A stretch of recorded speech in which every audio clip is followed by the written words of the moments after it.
Hey everybody, what's up? It's Green Hill Gardens. So right now we're just on location. We're just back at the funeral home. We're actually going to be doing a repotting for these guys here.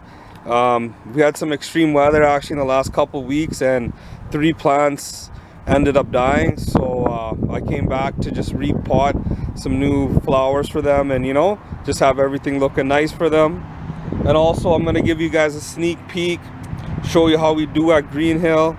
Like I said, we only got the best equipment, finest materials, and right here I'm going to show you something special.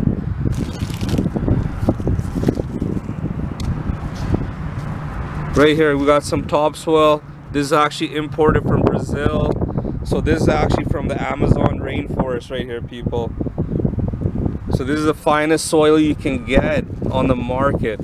Not too many people can get their hands on this, but like I said, Green Hill Gardens, we only do the best. And that's what we're gonna do for these customers today. We're gonna use some of this Amazon soil.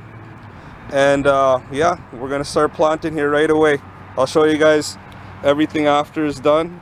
And I'll show you a quick look at all three. So that was the first guy right there, second guy right there, and third guy right there. So yeah, we're gonna start potting them right now, and like I said, we're gonna use the highest grade soil you can get on the market. And like I said, not too many people can get this soil, but Green Hill, like I said, we can get our hands on anything.